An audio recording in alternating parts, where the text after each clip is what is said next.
But let's go ahead and get started. So tonight we're going to talk about Moderation 365. Quick show of hands, how many of you guys are familiar a little bit, maybe a little bit familiar with the Moderation 365 philosophy? Maybe raise your hand if you're a little bit familiar. Maybe you've caught another webinar at some point. Awesome, very cool. Okay, so probably maybe like a quarter of you guys.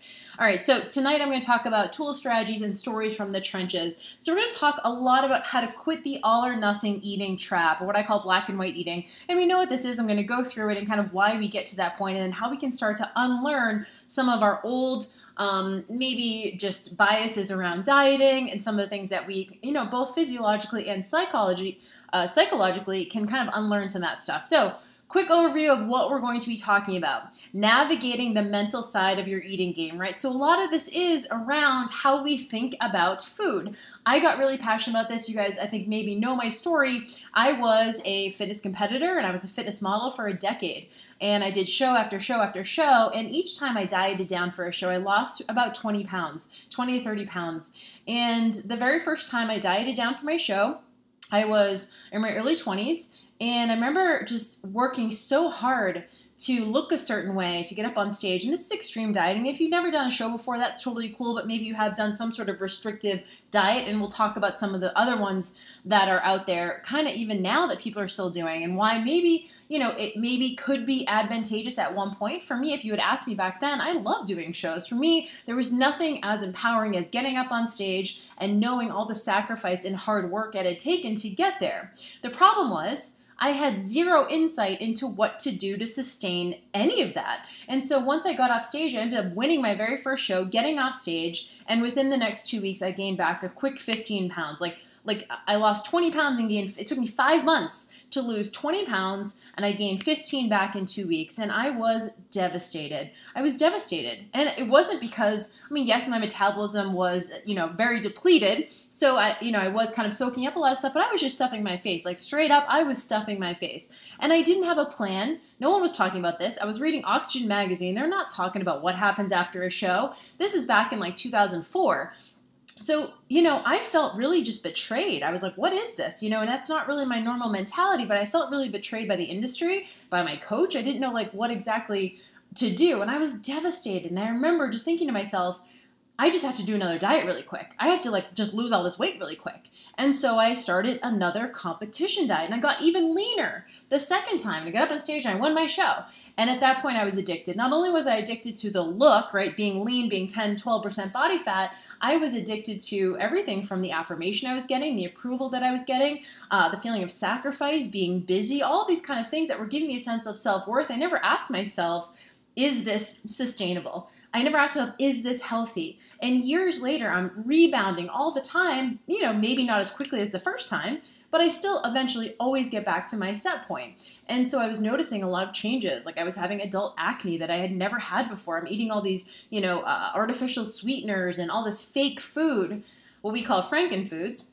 I'm eating all this stuff, my hair is thinning, and I'm like, what is this? But I feel helpless to be able to do anything else. And by the time I eventually quit, I am so obsessed with food, counting, measuring. I'm at the gym 2-3 times a day, doing hours and hours of cardio, every single moment, trying not to eat chocolate, thinking about food, how many calories, how many grams. It's this constant calculation. And it took me a really long time to get to that point. So I didn't notice it until I was in too deep. And I'm like, this is not normal. I am miserable. I can't keep doing this. I can't even focus on my job, on my family, on my friends. I'm terrified of social situations. I don't want to go on vacation because I won't be around my food in my kitchen. And all of these kind of things, getting to the point where I am completely obsessed with food. And not only that, but from a physiological perspective, my metabolism isn't responding the way that it did the first time. So for all of us, if you've ever done that first diet, chances are your body responded fairly quickly. Normally, any sort of change, any sort of restriction, your body's going to change. And so I don't care what it is. Maybe it's the first time you did Whole30, or you did a sugar detox, or you did a competition, or you did Weight Watchers. It's always the easiest the first time. It's not always easy once we gain that weight back. And so we're talking about the mental side. We'll talk a little bit about the physiology if you guys are interested, but we're not going to go into that too much. We're going to talk about nutritional automation. What that means is really essentially just getting the amount of time and mental energy that you're spending thinking about food to a minimum so that you can get your life back. I remember it felt really disorienting to start doing moderation and really not thinking about food all that much. I'm like, I have all this free time. Is this okay? It felt disorienting because I was so used to having food kind of rule my thoughts.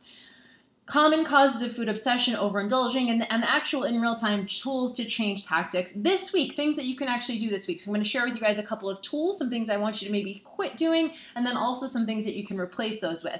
We will not talk about specifically about weight loss. Number one question that comes up whenever I talk about moderation is, can I lose weight eating moderately, right? Can I lose weight eating moderately? And here's the thing.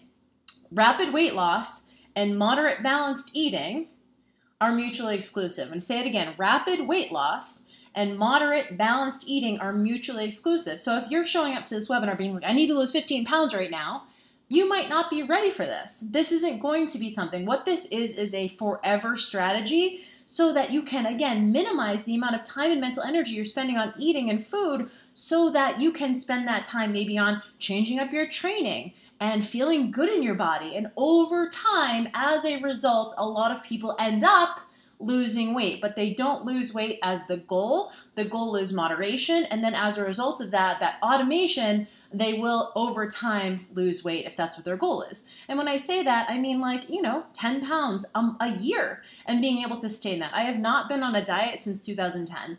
I've not started a new diet since 2010. I haven't cooked my food since 2011. And we'll talk about that a little bit because that's one of the things that helped me, but I'm not recommending that everyone do that. But as a way to learn to trust myself, I had to stop being so obsessive in the kitchen.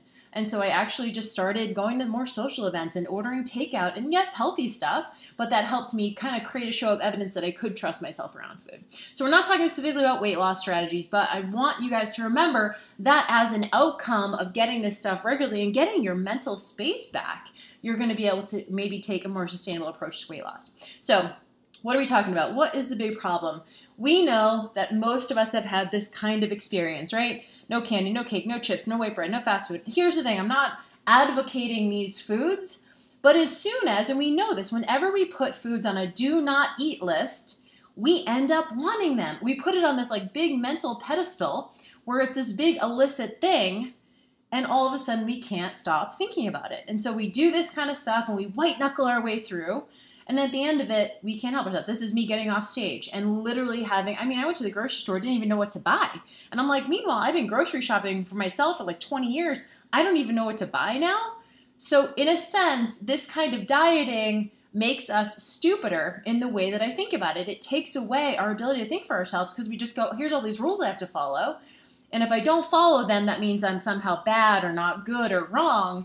Whereas what I'm going to be teaching you guys is how to get back in touch with your own unique metabolism, psychological sensitivities, schedule considerations, personal preferences, things that kind of go out the window when we're doing a strict diet. Clean eaters be like, can't wait till cheat day, right? So how many of you guys have had this experience where maybe you're on a plan and someone gives you a cheat day or a cheat meal and it's like all you can think about all week? Raise your hand if this has ever been you. This was me. I remember Saturday night I used to just like stuff myself. I used to stuff myself because it was like, oh my God, I can't wait. I'm going to have everything I want. And here, wouldn't it be really nice if like everything was available anytime and the illicitness and the urgency of having to eat it all right now because at some point this is going to be going away dissipates? That's what we're talking about. So if you've ever found yourself feeling as though some foods, there's like an anxiety or an urgency or a scarcity around some foods, that's a red flag to kind of, for yourself to just signal like, hey, there might be something going on here. I have to figure out a way to feel more in abundance so that I don't feel this urgency to eat all this stuff right now because at some point, and that's the problem with starting on Monday, you guys. If you've ever said to yourself, oh, I'll just start on Monday, the problem with that is it starts to give us permission and it starts to make us feel in scarcity. So we start eating like a ton of stuff we probably wouldn't even been eating because we know on Monday it's going to be gone. So I used to do what's called the Sunday night roundup. I call it the Sunday night roundup, where I'd be like, let me just eat all this stuff so that it's totally gone, so I don't have to worry about it on Monday. It's just like out of there. So I'd eat all the cookies, cakes, like anything that was around that was junk food. I was like, I'm just gonna eat all this now so I can have a clean slate on Monday. That's silly, right? So instead of that, could you just be like, hey, I could have a cookie on Monday, and I could have a glass of wine on Tuesday, and I could have some cheese on Wednesday, and at that point things are not off limits, so you don't feel in scarcity. You don't feel at some point these things are going to be gone. This is a huge problem. This could be us, but I don't share my food. Now, I know this is funny. A lot of people don't like to share their food, and I get that. And I literally cried one time when my ex-husband tried to take some of my allotted Reese's Pieces, right? Well, in Boston, we call them Reese's Pieces. Reese's Pieces. When my husband tried to take some of my allotted cheat for the week, I started legitimately crying. That's a problem. That's a huge problem. So one of the tools that I have used to get over the fear of like there not being enough food and this like FOMO, right? Fear of missing out, is to offer people bites of stuff. So anytime I get something, do you want to buy this? Would you like a sip of this? Oh, you need to try this.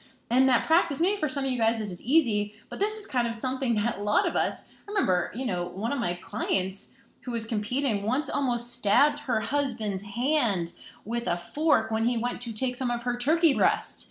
Right? So this is how we can kind of get crazy. So sharing your food is a really great tool to start feeling in abundance. I think this is really important. What happens when I don't pre-plan my meals? It's a problem if you can't wing it. I'm just going to be honest. It is a problem if you can't wing it every once in a while.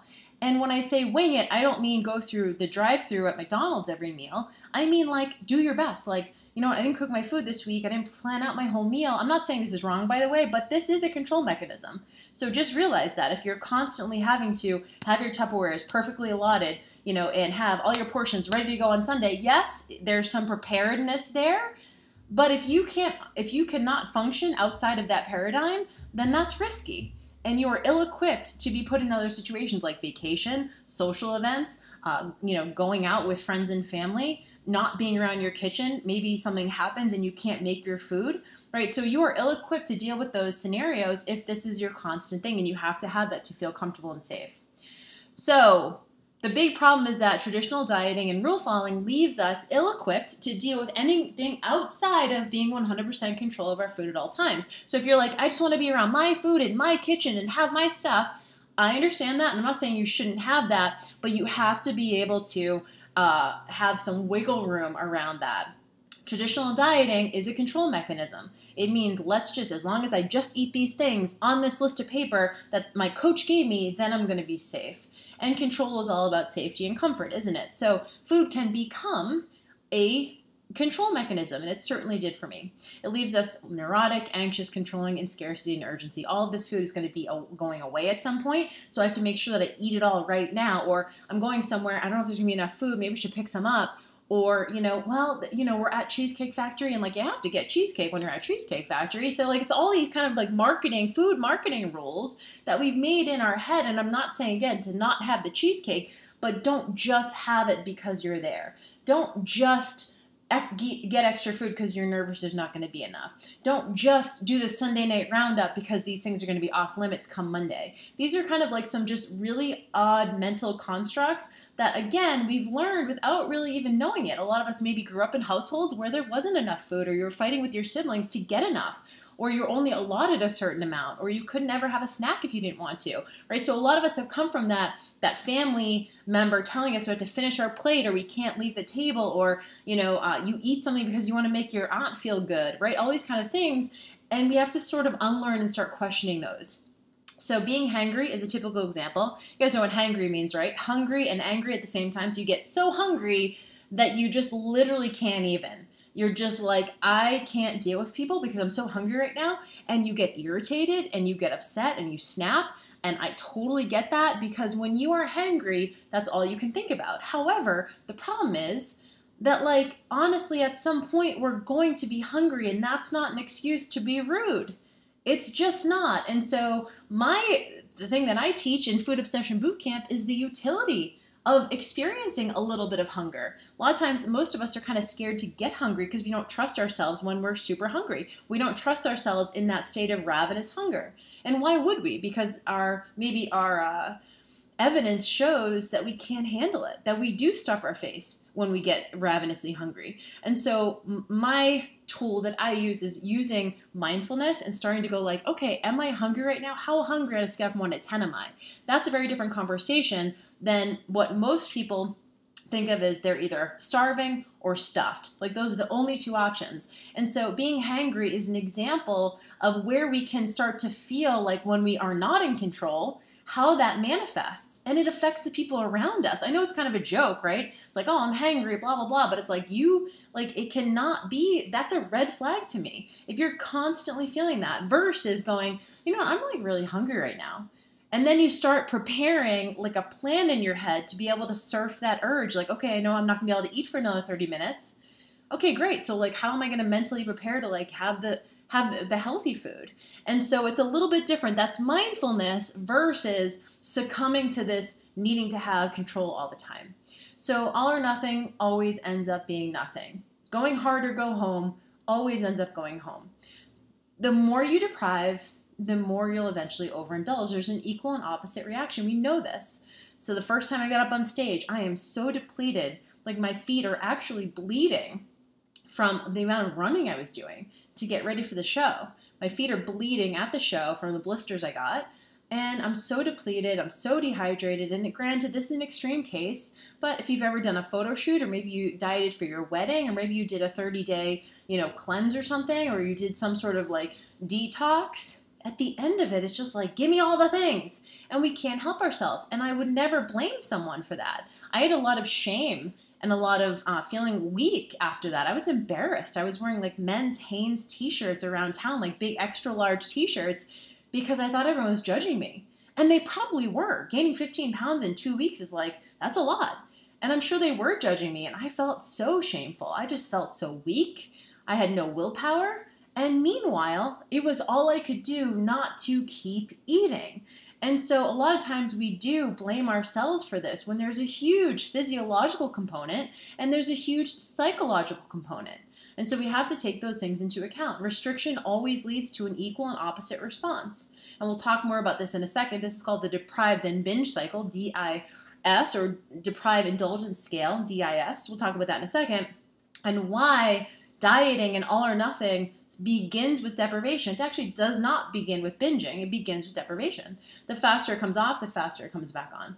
We should all hope for, if your goal is weight loss, we should all hope for like a 10-pound weight loss over the next 12 months and be able to keep that off forever. Wouldn't that be amazing? Over the next 12 months, we lose 10 or 15 pounds and can keep that up. If your goal is weight loss, mine is not, but if your goal is weight loss, losing 10 to 15 pounds over the next 12 months and be able to keep that off, and then imagine doing that the year after, and then doing that the year after. And what's 2 to 3 years in the grand scheme of the decades some of us have been dieting?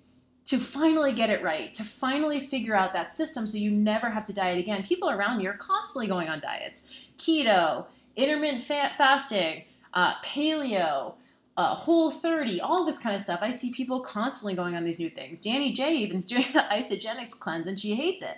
We were just talking about that before we got on the call. People are constantly, and every time someone's going on another diet, I'm like, nope, not for me. I just know it's not for me because I figured out the way to eat, and I want to teach you guys how to do the same thing. So why do we approach eating in black and white? Where did this begin? We kind of talked about that journey a little bit. I call it the meal plan culture, where we feel safe when we have a plan, right? Having a plan feels organized. The problem with a plan is that there comes rules. Don't eat after 8 p.m. Make sure you get a gallon of water a day. Make sure you're only using natural sweeteners. Make sure you get the peanut butter without the sodium. Make sure you're getting a number of grams per pound of body weight of protein. Make sure you're not eating carbs after 6 p.m. Make sure you're getting 8 hours of sleep. Make sure you are right? So it's just like rule after rule after rule. And whenever it's a rule, it is meant not to be broken. And so we have this feeling of like, we can't break any of these rules. And if we do break a rule, well then we might as well break it really good. And so this is, when we're doing a meal plan, it kind of takes the onus off of us and puts it onto that plan, program, expert, or coach. And it feels safe. I remember when I was competing, I loved the idea of giving over my process to a coach, I'm like, he knows. He knows what I should be eating. It's going to be all good. I'm totally taken care of. It feels organized. Having a plan feels really organized. I used to have this big old spreadsheet, Excel spreadsheet with all my meals planned out and everything. And I had it up on the fridge. And I'm not saying not to do that, but it cannot be a crutch because life happens and things happen. But when we do it this way, it really sets us up to be dependent and stupid. Honestly, to me, this is a crutch.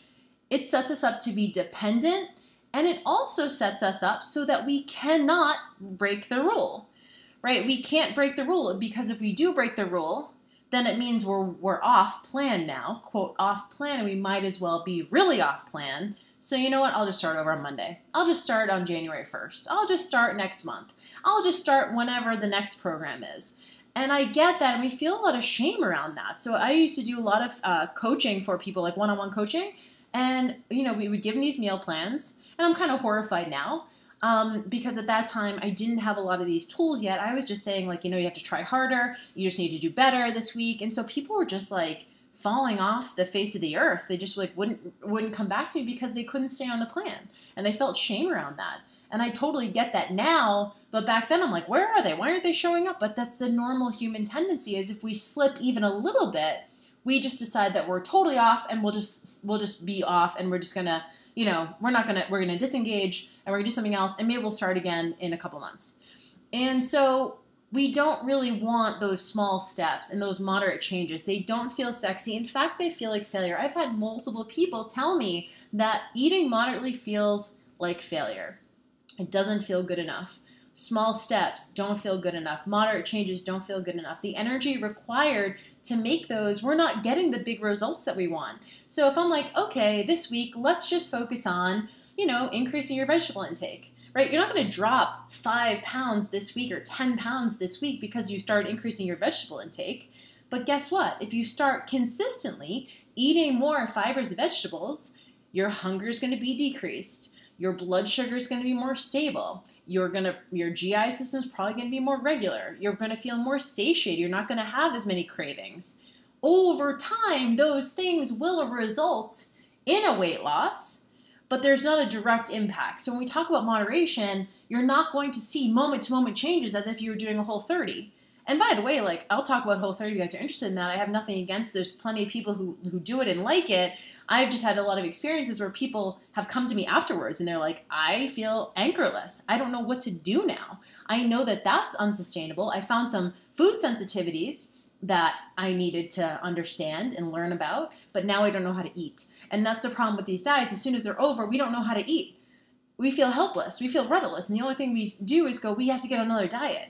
And so small steps and moderate changes don't feel sexy. They feel like failure. Frappuccino or bust is a phrase that I use. So if you guys go to Starbucks, raise your hand if you go to Starbucks regularly. I love Starbucks. I mean, it's definitely like super corporate. But you know what? I like it because it is like so, like everyone knows it, right? So Frappuccino is this big old, it's like a dessert basically, right? It's like mocha and coffee and sugar and cream all blended up, and it's basically dessert. And they put a big thing of whipped cream on it. And a lot of times if we're going to somewhere like Starbucks, we're like, ooh, I normally make coffee at home, but because I'm at this special place, you know, I'm gonna have a Frappuccino because it's like this special occasion. A lot of us do that because we go, oh, well, I'm here, so I might as well get that thing. Or it's like, you know what, I'm just not gonna get anything if I'm here. And so Frappuccino or bust is the all or nothing way of doing things. I'm gonna go all the way to being as gross as possible, or I'm just going to deprive myself completely. And I would like to advocate for a middle option. To me, what can be satisfying still is going to Starbucks and getting maybe an Americano, maybe you get some steamed half and half or steamed whole milk or something, and, you know, throw in a couple of packets of stevia or even a little bit of Splenda, and like that can taste satisfying. And it's not black coffee. And it's not a huge-ass Frappuccino. It's in the middle. And so that really is what we're talking about. We're talking about navigating the middle and finding ways to feel satisfied without having to go to extremes. So why do we approach eating in black and white? I want to introduce you to the Deprivation Indulgence Scale, DIS. So this is what it looks like. And what we're talking about really is navigating the middle. So you see all those middle arrows? Every time you sit down to eat, I want you to think about how can I navigate the middle when I'm sitting down. I don't want to feel deprived, and I don't want to be like totally bloated and overdo it. Most people do one of the two. They either go, well, I'm not dieting right now, so I'm just gonna have what I want. And then if they're on a diet, they're depriving. So deprivation looks like you sit down to eat, you finish it up, and then afterwards you're like, okay, so how many more hours till I have to eat again, right? It's just, it feels not satisfying. It feels like I need something. Maybe you go to a cupboard, you try to like find some like maybe healthy options, and you keep eating because you're still not feeling satisfied, versus indulging and just going, you know what, I'm just gonna eat what I want, and like you just have to unbutton your pants because you're just overindulging. And so the DIS is where on one side we have deprivation, the other side we have indulgence, and in the middle is that middle choice. That's a satisfied choice. And so I liken this to tennis. Most of us have played tennis before. We've played badminton or something like that. And basically what happens is, if you picture a tennis court, on one hand you have deprivation is a player, and you have indulgence, and that's a player. And most of us ping pong back and forth. We either are totally depriving ourselves or we're just eating with abandon. And so what happens is, maybe before you've done your first diet, or maybe you're just in more balanced eating. I know I had a time when I was younger that I definitely didn't think about food all that much until I started dieting. And so what happens is, most of us are volleying back and forth. It's like deprive, binge, deprive, binge. And then at some point, maybe deprive hits a little bit harder. Are you guys getting that feedback? I don't know what that is. Can you guys raise your hand if you can hear me okay? I was getting a little feedback. Can you raise your hand if you guys can hear me okay? Let me see if there's any questions. Audio's gone. Audio's cutting in and out. Okay. Totally depriving your Ooh. It's a little bit of feedback.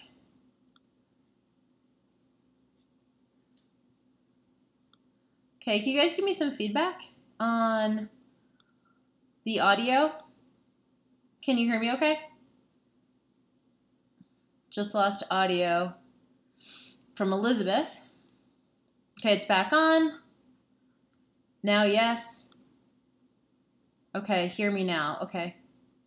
Just start again. Still breaking up. Garbled.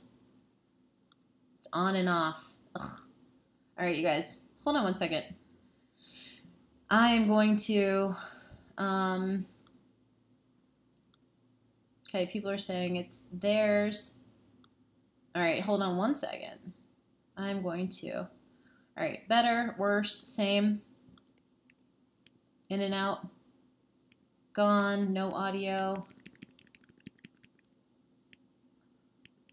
Can't hear anything. Okay, hold on one second, you guys. Let me just reset my Wi-Fi real quick. Hold on one second.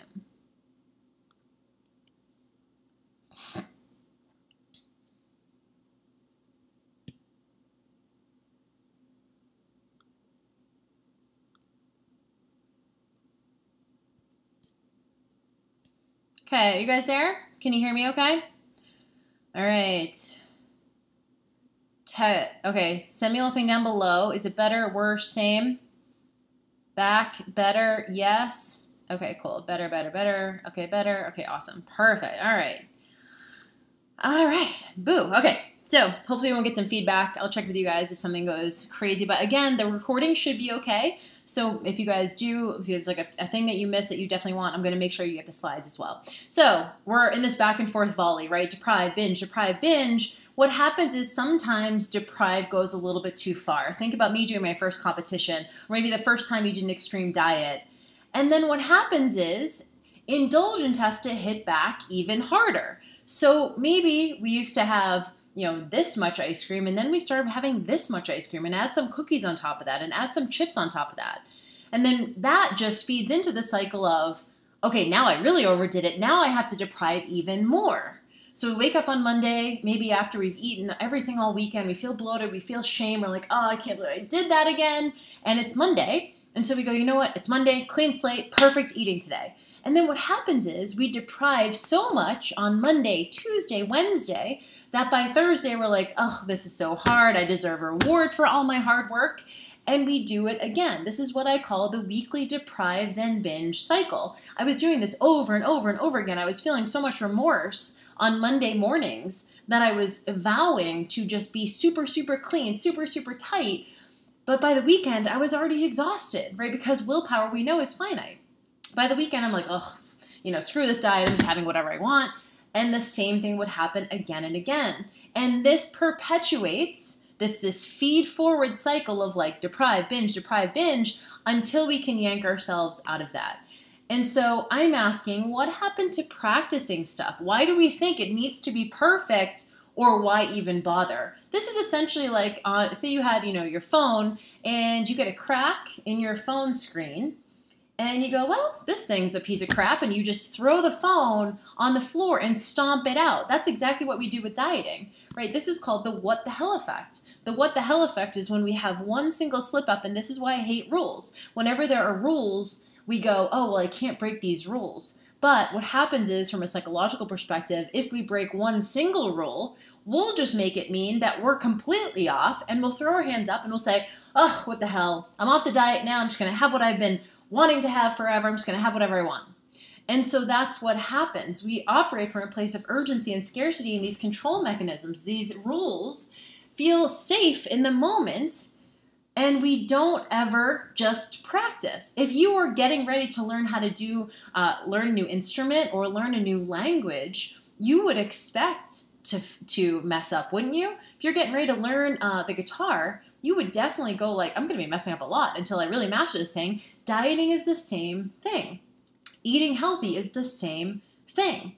So what I would ask you instead is, if you do have, quote, a slip up, to me there are no slip ups, what I call preemptive cheats, things that take the edge off, make you feel more satisfied, like a glass of wine on Thursday doesn't have to turn into a bottle of wine because we now think we're off.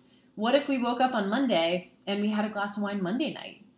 And instead of making that mean that now we're way off and we might as well just keep eating all week, eating like junk food all week, instead just going like, this is just part of my process. I'll tell you guys a quick story. When I was speaking at PaleoFX a couple of years ago, I was talking about moderation, and someone came up to me after the talk and she said, well, here, Jill, I love this concept and I really want to be able to do this, but my problem is every night I leave work and I'm like, oh my God, do not stop, don't stop. And she goes, and I always just like stop at this CVS that's right by my work, and I'm so drained from work, and I go in and I get Reese's peanut butter cups, and then I get so mad at myself, but I just can't help myself, I just need it. So I was like, well, what if instead of putting Reese's peanut butter cups up on this big mental pedestal, you just had the foresight and prepared yourself to have a Reese's peanut butter cup, one Reese's cup per day. So instead of it being this like big shameful experience that you're trying to avoid, could you actually just make it part of your daily ritual? The outcomes would probably be better. Do you guys agree with that? Like, instead of being like, oh my God, I can't eat it, because the outcomes end up being the same anyway. If she's white knuckling her way through it, she's going to end up having it eventually and probably have 10, 15, 20 Reese's peanut butter cups this weekend, versus going, you know what?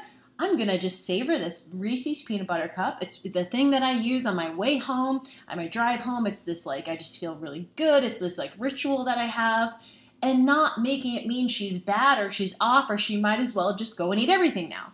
And so the way we can unlearn this stuff is by starting to preemptively place some of these things into our eating routine. To me, having one peanut butter cup per day for 7 days is like nothing. I think they're like literally like 90 calories each or something like that. That's nothing, right? But if we keep deprive, we're going to have all the Reese's peanut butter cups, all the ice cream, all the chips, all the cake, all the cupcakes this weekend. And so instead we take this preemptive approach.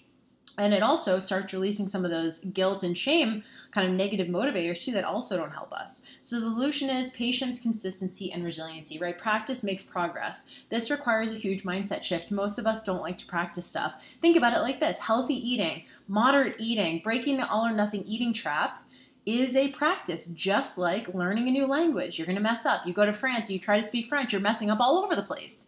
And you're like, you know what, I'm going to try again. Same exact thing with eating healthy and eating moderately. So are you going to, when you make this switch, maybe overindulge here and there? Yes. But my thing is, you're doing that anyway and on top of that, you're feeling bad about it, and you have all these feelings of urgency and scarcity and control on top of it. And so the outcome remains the same, but over time, the urgency for these foods and the scarcity and the illicitness start to dissipate because you're not putting certain foods up on these mental pedestals. And so the goal becomes moderation, not perfection. Always navigating the middle. Don't forget about that screen that I showed you. On one side is indulgence, on the other side is deprivation, and in the middle, those arrows. Every time I sit down to eat, I'm trying to navigate the middle, and when I say that, I mean moderation and satisfaction are interchangeable. So one thing I want you to start doing, I would like for you to understand that your mental energy is finite. Your mental energy is a fixed pie, just like this.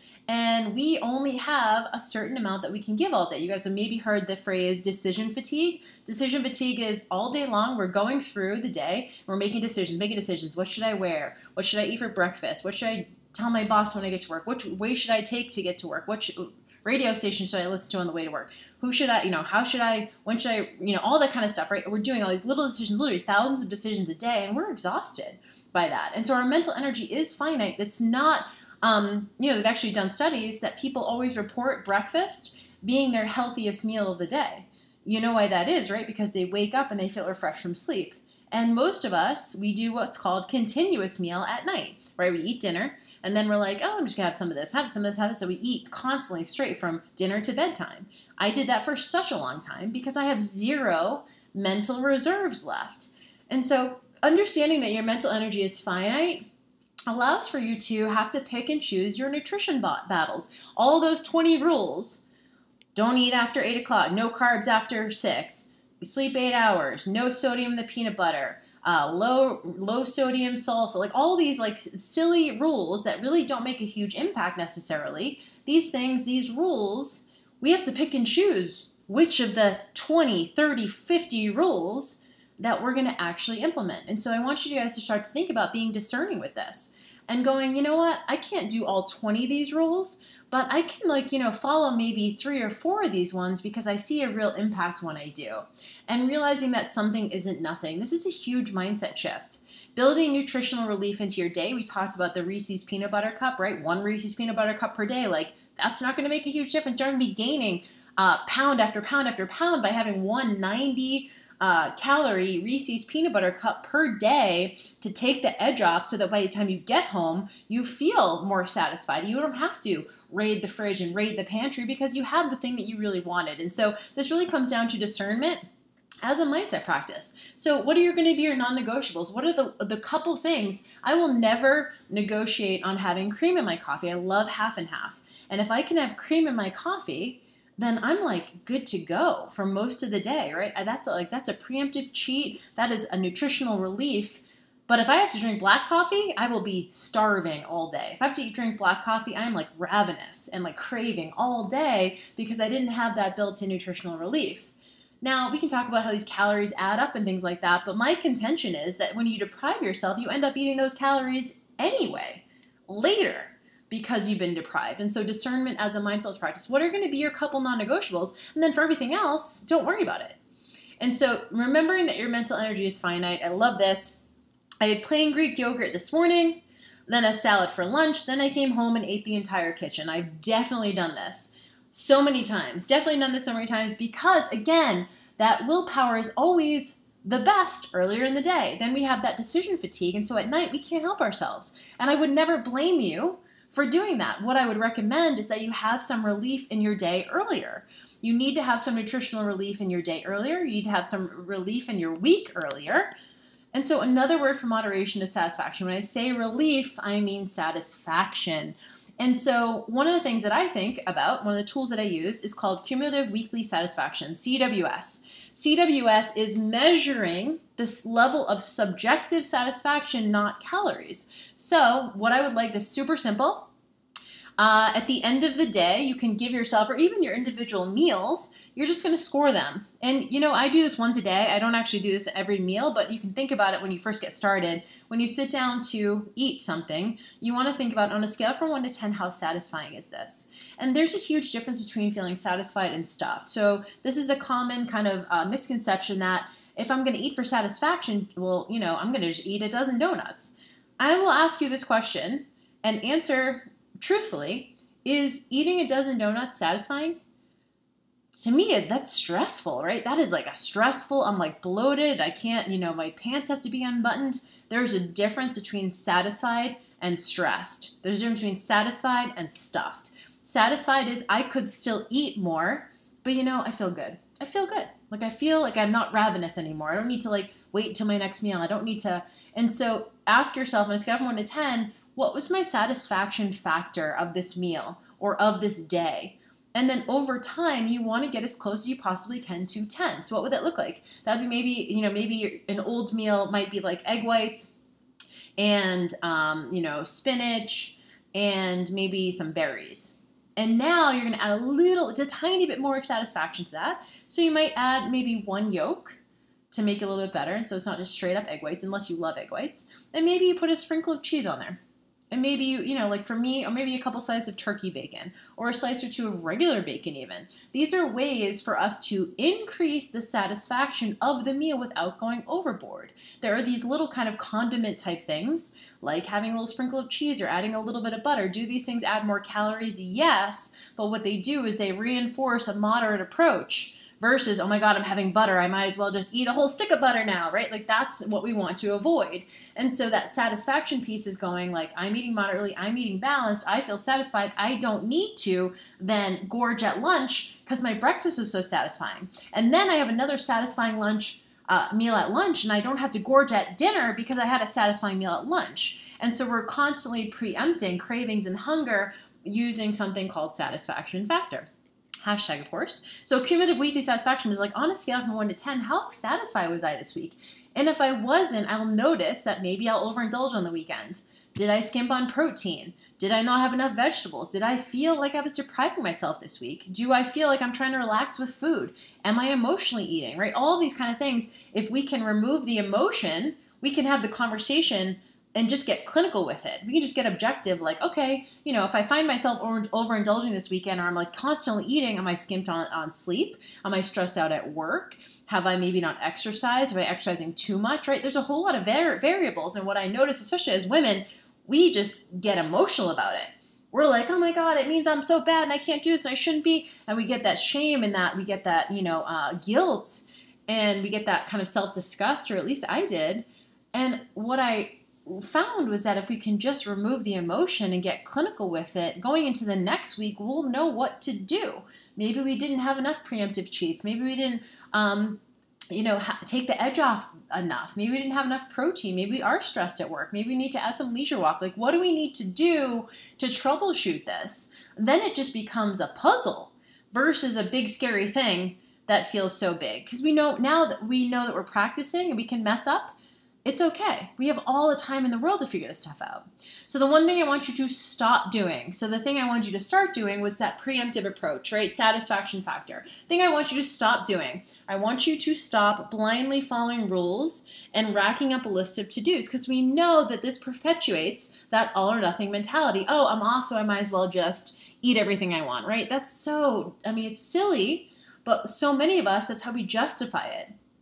Requires trusting yourself in the process and relinquishing that perceived control. This is all about trust. This is all about trust because rules are a control mechanism. We go, oh, I feel safe if I just follow these rules. The problem is they become a crutch. Again, in my mind, they become a mental crutch and they do make us stupid or independent. And so it requires trust to be able to not have any rules or even just have a couple of things that we're going to do pretty consistently. And for the rest, we're going to figure it out on the fly. And it's going to be really like fun and just like disorienting. And we're going to like learn to trust ourselves. And so that's where we get to rack up the experience, social events, vacation. I'm just going to try to see how well I can eat on vacation, how healthy I can be. I'm going to have some preemptive cheats. I'm going to have some relief each day, but I'm also going to like not make an excuse for like, I'm on vacation. I have to either be super strict or I'm just going to eat everything. Wouldn't it be fun to just like practice healthy eating 90% of the time? That last 10%, there's that maybe nutritional relief in there. So some of the questions that you can ask about your rules. Is that true for me? So if you wrote down a list of all the things you've heard about what you should be doing with your nutrition, you can go through and go, is that true for me? Like, is it that I should stop eating carbs after 6? Or should I be intermittent fasting? Is that true for me personally? Yes or no? Is that actually doable for me? Can I actually fast for 16 hours? Like my just lifestyle and schedule do not allow for that. Or I like cheese too much. I'm just not going to be able to do paleo. Or I don't really like dietary fats that much. I just cannot do keto. I need more carbs. So we have to ask ourselves these questions. Would I actually like doing that? And even if I got results from something like keto, is it sustainable? Could I eat like this forever? And these questions are super important. And a lot of times we don't ask ourselves because we just blindly follow diets. And so I want to get all of us starting to ask these questions and be independent thinkers around our own body, our own metabolism, because no one can know your body as well as you do. But we've been convinced otherwise. We've been convinced otherwise. And so then you try it, then you navigate it, you introspect, and you learn, you get better. Again, just like learning a new instrument, just like learning a new language. This is practice. Remember, you have all the time in the world to figure this out. This is a practice. Now you know you're never going to want another diet again. Congratulations. But now you're settling in for the real work. This is a lot harder. Moderation is harder than all or nothing, right? All or nothing is just like, give me the rules and I'll just do my best. And then when I'm off, I'll just, I'll just go back to eating everything I want, right? Moderation is like, hey, I'm doing this as a lifestyle now. I need to figure this out for good because I'm not going to be doing another strict plan again. I'm not going to be doing another diet again. I'm not going to be buying another diet book to read. I got to settle in for this, for the long haul. It's not sexy and it's a grind, but it is an ultimate solution. So lastly, I want to share with you one useful tool to reduce mental exertion. This is one of my favorites. So we've talked about all the rules. 20 rules, 30 rules that you've heard that you should be following. It's exhausting. We try to do it, we fall off the wagon, and then we just eat everything we've been deprived of, and then we start all over again. So the tool is DNCs, or Daily Nutritional Commitments. Maybe you guys have heard this before. This is the foundation of what I teach in Moderation 365 and Food Obsession Bootcamp, is how to really look at your nutrition choices in terms of their impact. So I'm going to say this I'll say this a couple times. Not all nutrition decisions have the same impact. I'm going to say it again. Not all nutrition decisions have the same impact in terms of outcomes. What that means is if you have enough protein, if you're eating enough vegetables, and you are drinking enough water, if you're just getting those three things, like that's going to move the dial a lot. But if you're spending all your mental energy and all your willpower trying to avoid, sodium in your peanut butter and not use Splenda and, and berate yourself over a single glass of wine, like that's taking up a lot of mental energy. It's not going to change outcomes, right? So there's some small dial movers and there's some big dial movers. And so what DNCs are big dial movers. These are 3 daily nutrition behaviors that fit the 3E criteria. 3E criteria. So the first is effortless, right? It needs to feel automated. So it cannot take a lot of mental energy or willpower. Chances are you're already doing this stuff.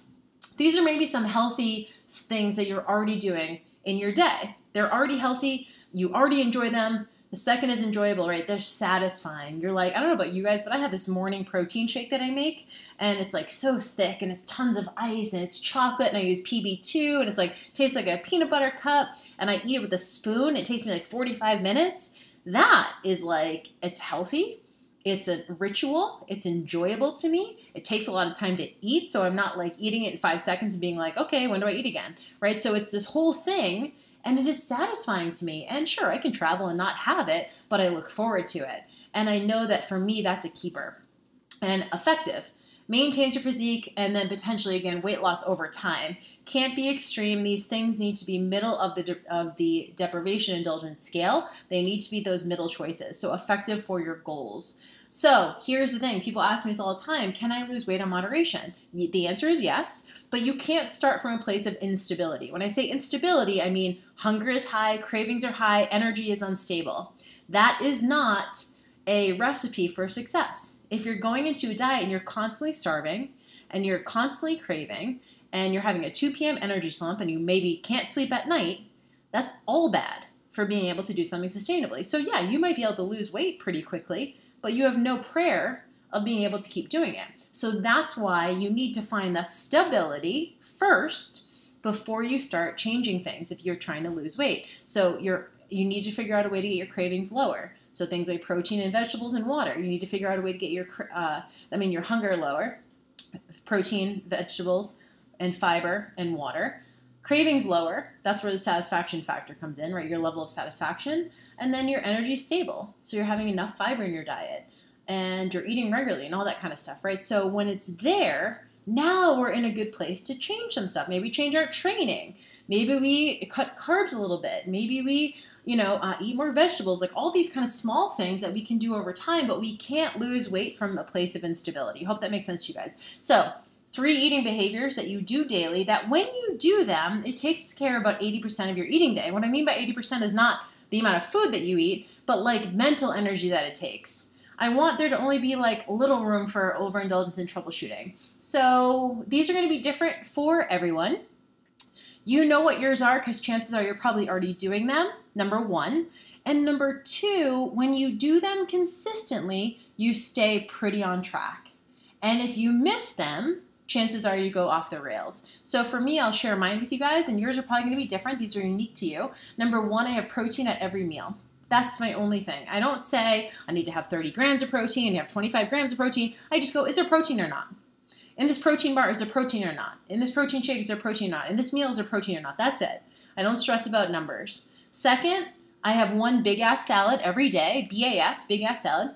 And the reason is if I don't get any other vegetables that day, I know that I got like 5 or 6 servings in this big salad. So oftentimes I'll go to Whole Foods and get something. Maybe I'll get takeout. If I go to a restaurant, I'll get a salad with chicken and cheese and, again, satisfying.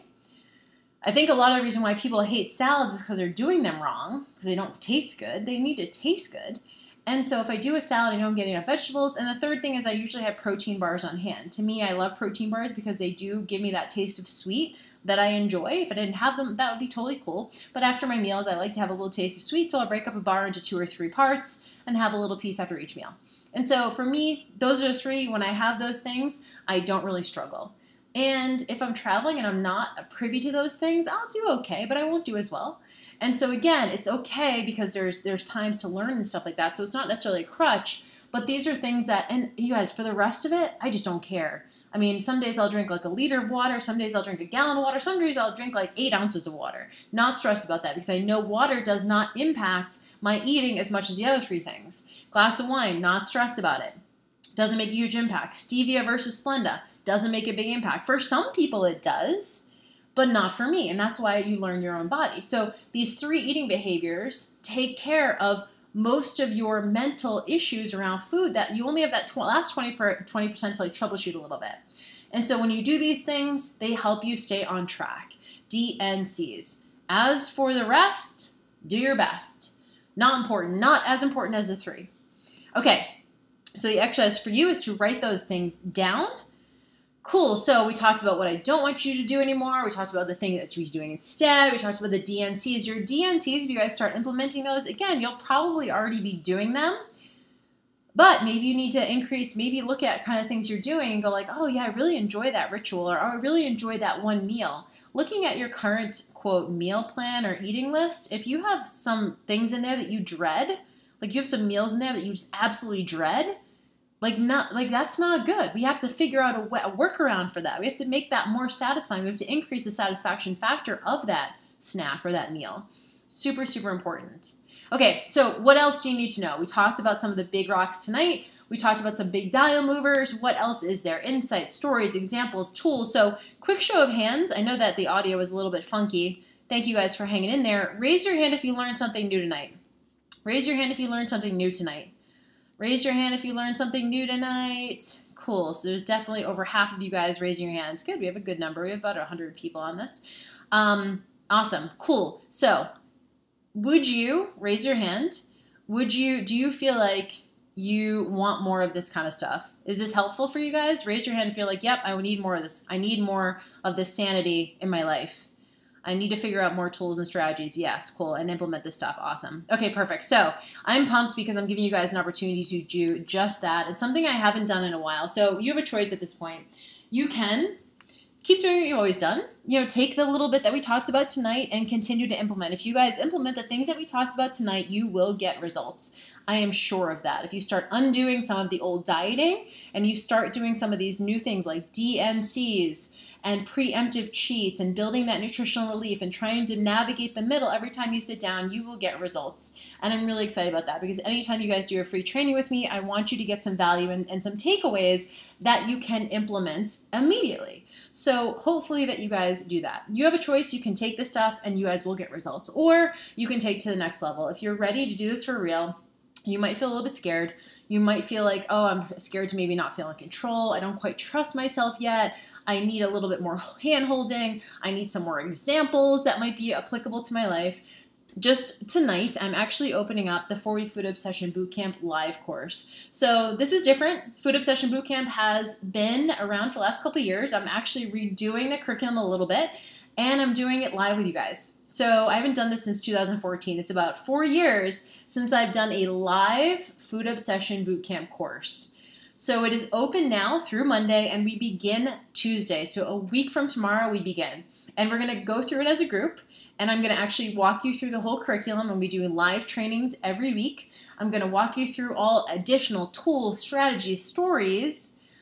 Like this is like maybe what we went over tonight is maybe like 5, maybe 8% of the curriculum. We're going to talk about the whole thing over the next 4 weeks. As we know, 4 weeks is not nearly enough time to master this stuff, but it is plenty of time to give you guys all the education, all the tools, and we can do troubleshooting because I'm going to be right there with you. So here's the link if you guys are interested in taking a look at that. JillFitLifestyle.com/food obsession, all one word. Make sure you guys take a look at that because everything that you learned and everything is on that page as well. So really quick, again, we go through 4 weeks, so there's 4 modules. Module number 1 is on deprivation, indulgence, preemptive cheating, and physique automation. How can we start to automate our physique, automate our eating so that we can focus on other things in life? Module number 2 is on mindfulness. Mindfulness, we didn't even talk about that really tonight. Mindfulness is like the Mac Daddy tool. If you've ever heard someone talk about intuitive eating is all about mindfulness. I love mindfulness, but again, it's one of those terms like moderation or balance that just gets like tossed around and people are like, like it doesn't have any oomph to it anymore because so many people have talked about it, but mindfulness really is the key. So we're going to go through tons and tons of tools to get you guys to practice mindfulness so that literally the obsession turns into this just like low level of automated thinking all the time that is so effortless and so amazing. It's actually the opposite of obsession. We're going to talk about moderation, tools and strategies, a little bit more of the kind of stuff we talked about tonight, but some additional tools. Module number 3, cultivating self-trust. Being able to trust yourself in any scenario and not having to have all your food in your own kitchen all the time or else you don't know how to eat. Again, traditional dieting keeps us ill-equipped to deal with the real world. And because we are ill-equipped, we don't know what to do in scenarios. So we're going to be learning your own process, your own metabolism, learning how to give up the rules, and really start learning about your own unique process, approach, psychological sensitivities, personal preferences, etc. Module number 4, our mindset tools. Pumped about these: body esteem, victim mindset, self-belief, limiting beliefs, and tools roundup. So during the 4th week, we're actually going to get into some of the self-belief stuff, some of the stuff that's like under the surface. So there's going to be plenty of tools, strategies, and tactical stuff, but I would be remiss if we didn't talk about the psychology of like self-worth, the self-worth psychology around self-compassion, empathy, mindset, not being a victim, like we talked a little bit about tonight, like getting clinical, right? Not making it this big emotional thing whenever we have, quote, any sort of junk food or we fall off the wagon. How can we take the emotion out of it and just get clinical so this becomes a puzzle and not hard and not a pain and not scary? Because it really is. So again, like I said, because this is going to be a live version of the course, you're going to be coaching with me, which I'm super pumped about. So we're going to do 4 weekly live video trainings, personalized feedback and coaching. The recordings will be available after. They will be on Tuesday evenings. And if you can't be on live, if you can't make all of them or even just make 1 or 2, that's totally cool. You're going to get the recordings afterwards, but I'm going to be taking your questions and we're going to be doing some troubleshooting live on the call. So I haven't done this, again, in 4 years, so I'm super pumped. I know that everyone's different, so that's why the feedback is going to be personalized and totally customized to your situation, but I'm sure there's going to be a lot of people who can relate as well. 12 educational modules delivered every 2 to 3 days. This is via email, so you guys are going to get an email from me every couple days with a new tool or a strategy and a bunch of stories to help you kind of put this in context so you can practice a little bit better. So super pumped about this. Some of the tools that we're going to be covering are things like healthy versus unhealthy mindfulness. Right? Unhealthy mindfulness would be like obsessive thinking. Intermittent sampling, which is a tool that I use to be able to learn how to take bites of stuff without having to polish it off. Mindset, benefit of the doubt, self-compassion. The deprivation indulgence scale. Richness volume scale, which we did not talk about tonight. Calorie matching, which is another tool that I talk about quite a bit. How to use exposure therapy to help you break your control mechanism. We're going to talk about having the full experience. Super pumped about that. Surfing the urge and surfing the disappointment. These are some things that are mindfulness tools. Biofeedback, cravings, hunger, energy, stress, mood, how to understand these things and manipulate them for your unique metabolism. Everyone is different. There's going to be psychological factors and also physiological factors. How to increase the satisfaction factor of your meals, exact tools, intuitive eating, how to actually get back in touch with your body's sensations, handling your emotions around food. Emotional eating is something I hear about all the time. Emotional eating is highly associated with shame and guilt. And so how do we start unpacking some of that stuff, and how do we start bringing that stuff to the surface and getting clinical with it? So it doesn't mean there's some, of course, biochemical things we can do if we're dealing with emotional eating, because we are affected on a hormonal level, but there's also some psychological things that we can do to overcome some of that. So some biochemistry, some physiological, and also some psychological things to handle emotional eating. Lack versus abundance mindset around food. If you've ever felt like there's not going to be enough food and that you don't want to share your food and you cry like me when my Reese's Pieces get taken, then we're going to talk about how to have a more abundance around food and not feel like we have to eat everything right now. Food FOMO, which is a fear of missing out, which is very real. And then situational eating strategies. When you're in new places, how do you deal with life getting in the way? I always talk to people and they're like, well, I was doing good till like life happened. And I'm like, how do we not do that, right? How do we not do that?